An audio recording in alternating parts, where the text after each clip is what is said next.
গাজায় ইসরায়েলি আগ্রাসন ও খাদ্য ঘাটতির কারণে প্রতিনিয়ত প্রাণ হারাচ্ছেন শত শত ফিলিস্তিনি। গাজায় একের পর এক বোমা হামলা চালিয়ে যাচ্ছে নেতানিয়াহু বাহিনী। ত্রাণ কেন্দ্রগুলোতেও পরিণত করা হয়েছে প্রাণঘাতী ফাঁদে।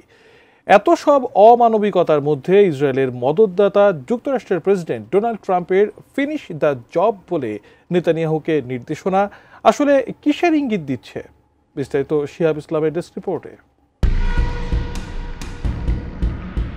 ফিনিশ দ্য জব ডোনাল্ড ট্রাম্পের এই মন্তব্য নতুন করে উত্তপ্ত করে তুলেছে মধ্যপ্রাচ্যের রাজনীতি। গাজায় ইসরায়েলি সামরিক আগ্রাসনের মধ্যে ট্রাম্পের এমন মন্তব্যকে দেখা হচ্ছে শান্তি প্রক্রিয়া থেকে যুক্তরাষ্ট্রের স্পষ্ট সরে যাওয়ার বার্তা হিসেবে। গাজায় যুদ্ধবিধ্বস্ত পরিস্থিতির মধ্যেই ইসরায়েলের সামরিক অভিযান আরও জোরদার করার আহ্বান জানিয়েছেন যুক্তরাষ্ট্রের প্রেসিডেন্ট ডোনাল্ড ট্রাম্প। বৃহস্পতিবার স্কটল্যান্ড সফরের প্রাক্কালে এক সংবাদ সম্মেলনে তিনি বলেন, finish the job they want to die. বিশ্লেষকরা বলছেন, ট্রাম্পের এই মন্তব্য শুধু ইসরায়েলকে উস্কে দিচ্ছে না, বরং এটি যুক্তরাষ্ট্রের মধ্যপ্রাচ্য নীতিতে একটি নাটকীয় মোড়ের ইঙ্গিত বহন করে। মাত্র কিছুদিন আগেও যুদ্ধবিরতির ব্যাপারে আশাবাদী ছিলেন ট্রাম্প। বলেছিলেন 1 সপ্তাহের মধ্যে চুক্তি হতে পারে। কিন্তু সাম্প্রতিক এই অবস্থানকে দেখানো হচ্ছে একটি কৌশলগত পরিবর্তন হিসেবে, যেখানে শান্তি আলোচনার বদলে প্রাধান্য পাচ্ছে সামরিক কৌশল। সব মশার বিরুদ্ধে সুরক্ষা দিতে এলো বসুন্ধরা এক্সট্রিম অ্যারোসল। মশার বিরুদ্ধে এক্সট্রিম সুরক্ষা। ইতিমধ্যেই যুক্তরাষ্ট্র তার মধ্যস্থতাকারী দলকে দোহা থেকে সরিয়ে নিয়েছে। যুক্তরাষ্ট্রের মধ্যপ্রাচ্য দূত স্টিভ উইটকফ দোহা থেকে ফিরে বলেন, হামাসের মধ্যে নেই আন্তরিকতা, নেই সমন্বয়।